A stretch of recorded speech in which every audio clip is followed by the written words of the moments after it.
Welcome to Market Like It's Hot, the podcast where strategy sizzles and marketing bullshit goes to die. I'm Yasmin Robles here with Izzy from Rebel Marketing, and around here we don't believe in chasing trends for the sake of it, posting just to post, or burning out trying to go viral. Instead, we talk about what actually works, real strategies, real talk, some dad jokes, occasional rants about Canva updates, LinkedIn grows, or about bad branding photo shoots.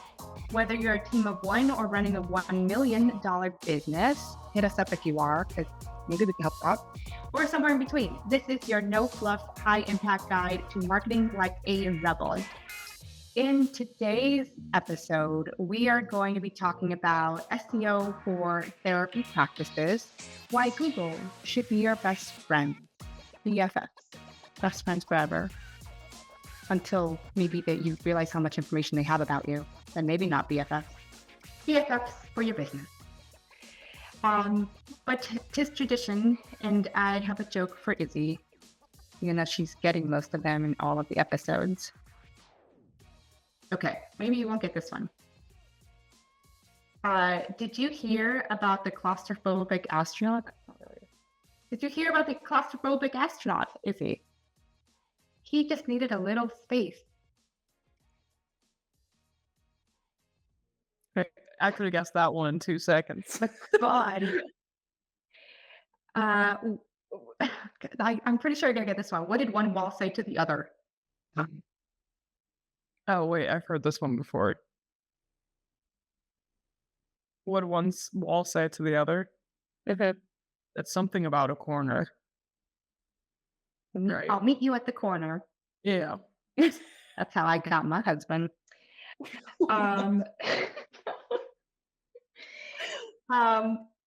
Okay, what's orange and sounds like a parrot? It's orange and sounds like a parrot. Yeah.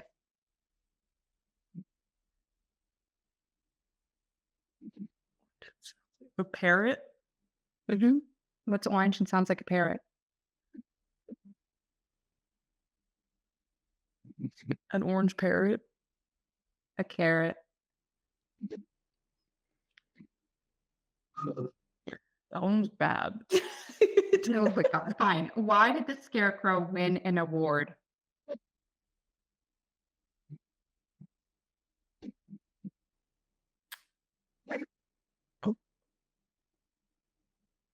For, I don't know, crows? Because he was outstanding in his field. We should install like a drum. Yep. I think our listeners have had enough of those for now. Really for now. Okay, so let's dive in. So, Izzy, we're going to be talking about SEO for therapy practices. Therapists are amazing. They do great work. But yeah, I have never seen a therapist with a website and I'm like, yes, So you're good. doing everything. It's so amazing. I definitely know how to navigate this and book an appointment. Yes. It's either it's very lightweight and it's like, are you gonna take my money and steal my kidney? Yeah. Or it Am I allowed to contact you through this, or? yeah. Or it's hard to just book something, or the process is not clear and so on. So we're gonna help you find your ideal clients without having to run ads, and we're gonna talk a little bit about SEO for your practice. So yeah, most of the therapist websites, I just find it really hard to find out sometimes even who is the therapist. Like there might not even be a picture. And Yeah. I'm going to be telling you, I'm going to fill in all the tea. I need to at least know what you look like. So step one, Izzy, what is SEO? What it is, what it isn't, what is it? If you're listening to our other episodes, SEO is search engine optimization. It helps different platforms understand what content you are trying to put on your website, and that's how you get ranked on Google and everything, by using certain keywords within your website. But yeah, I think that's the simple explanation that I can give on it. Yeah. They can also scrounge around for the other episodes. Oh, sorry. Go ahead. You said what it isn't too, right? Yeah, what is it not, I guess? Um, it's not well, it could be, but Is it something that's going to help me immediately get found? Like, I'm gonna post something today and tomorrow I'm gonna be booked. no, you won't like go viral off of it. Will it create more traction over time? Yes. Takes a second for it to kick in for what it does, but Yeah. yeah. Um, And Mhm. yeah, go ahead. I was gonna say, for therapists, local SEO, because I think therapists, it depends on what state you're licensed in. So I would look at local SEO, even if you say I want to do telehealth more than anything else. You're still, I would assume, licensed in certain states only. So making sure that you're doing some kind of local search engine optimization would be ideal. On that note, Google My Business, Google Business Profile. What is it, Dizzy? It's that little thing on the side to the right of your Google whenever you look up a company or it's the thing where you're like, hey, if I need marketing near me, we might pop up. And so it's just Mhm. that business profile for your business. So that's where all the location information goes into a short description. That's where you find the websites to some companies. That's how you find their phone numbers. It's just like a list of a company's information that's on Google. So Yeah. it's great for Um, SEO. yeah, it is. If you don't, I think most therapists would have a space. If you don't, you can always pick like your service area and like by zip codes. I don't remember what the limit is off the top of my head, but you can always pick the service area. And that way people can still find you if they do something like a therapist near me. Yeah. Um, I would also recommend having location-based landing pages on your website.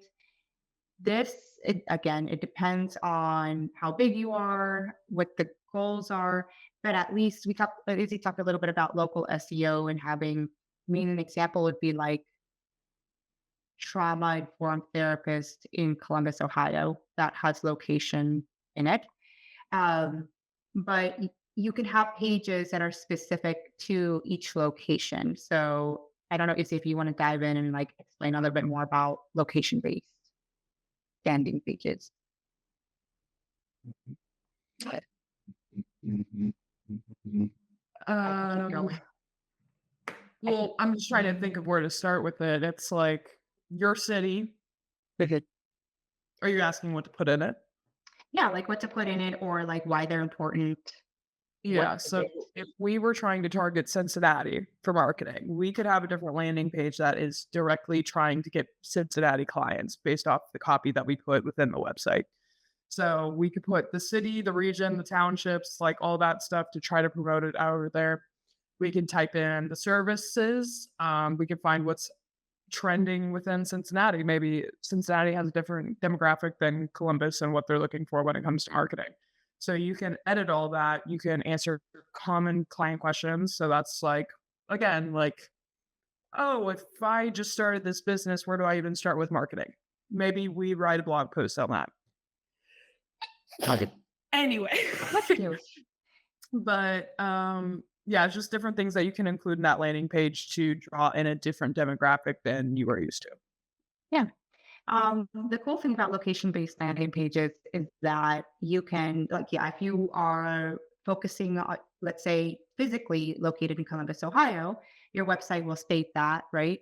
But then if you are looking to support via telehealth, someone in Cincinnati, you can focus in on that landing page on Cincinnati, talk about telehealth services, why you're the best at it, what services, what type of telehealth you do, and answer some questions maybe around telehealth, like why, like what's the difference, why is it okay, basically eh, anything that might make people wary of telehealth.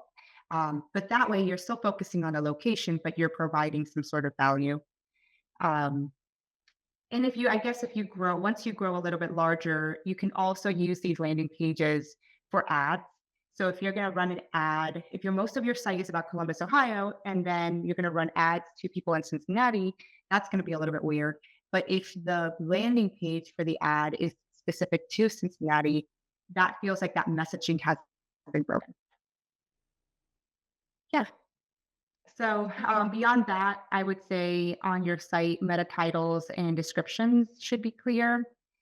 Um, Try not to make them clever. I mean, they should be somewhat nice, but sometimes clever can, like, this person who sometimes doesn't understand things, they can go over my head.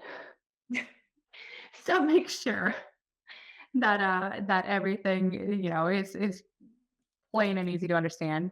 Also make sure you have your name, address, and phone number everywhere.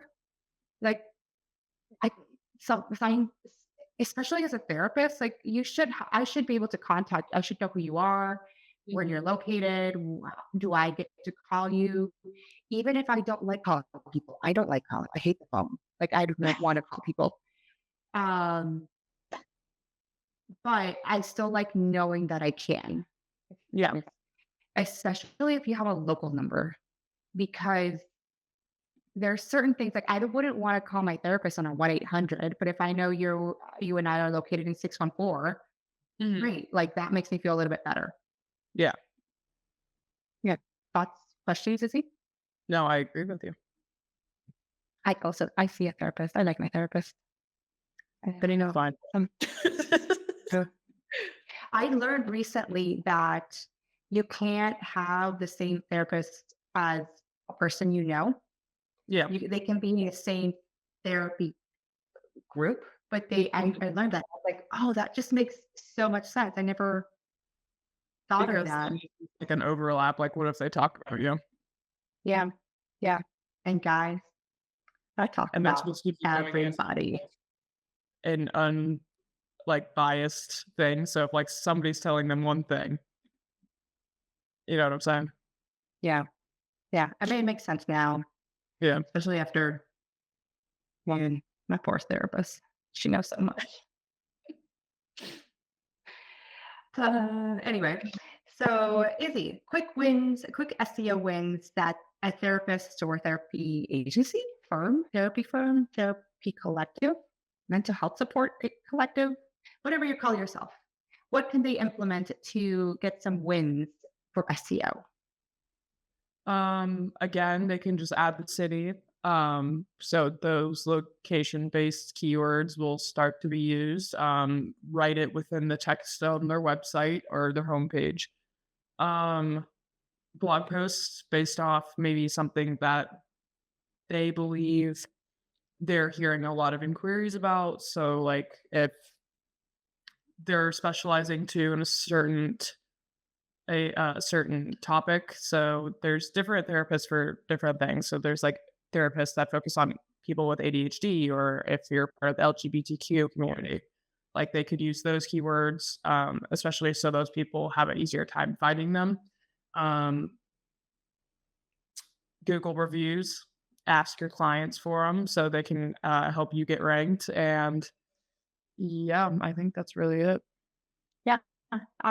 Sometimes you can get some backlinks from, like, yeah, peer groups that might work, at least to make your site feel more reputable. And I know, at least from my understanding, mental health specialists, therapists, they are, a lot of them do have or are part of some kind of organization with peer groups. So getting links back to your website from those would be ideal as well. Hmm. So I will give people homework because I don't have to do any. Well, I have a lot of work, but you know what? This is your homework time. By the next episode, I would like you to pick one page on your website. Review it. Does it mention the city you're in, the region, whether that's Columbus, Hilliard, Franklin County, whatever, Delaware? Um, does it mention it somewhere in some kind of headline? It doesn't have to be all the way at the top, but do you mention it in a headline, in the body copy? Do you have your address in the footer? That's the bottommost part of the site that appears on every page. If it doesn't, add it in, and then pat yourself on the back, have a tequila. Oh, I guess, yeah, you could have a tequila, or you could talk about your anxiety about your website to your own therapist, and then you could give us a call. Mhm. Yeah. Um, any last minute thoughts, questions, concerns, Izzy? Concerns about my own mental health? I think it's all covered. Okay, cool. Stay off the TikTokies. That'll help your mental health. Again, don't do what as I do. Um, Thanks for listening to another episode of Market Like It's Hot. If today's episode made you laugh, scream, finally, you covered mental health professionals. Share this with your team, your boss, your therapist. If you think their website is not great, just be like, hey, can you listen to this? For more tools and templates and hot takes that we don't share on air, head over to myrebelmarketing.com. You can grab our free marketing workbook worksheet at myrebelmarketing.com/checklist. And if you're feeling really bold, DM us, Izzy.T and Yasmin Robles on LinkedIn, and tell us what you're sick of in marketing. We might just feature it, or we might have to our therapist about it as we cry about the state of the world for that cleaning. Until next time, stay strategic, stay spicy, have a shot of tequila, talk to your therapist, and whatever you do, don't settle for boring.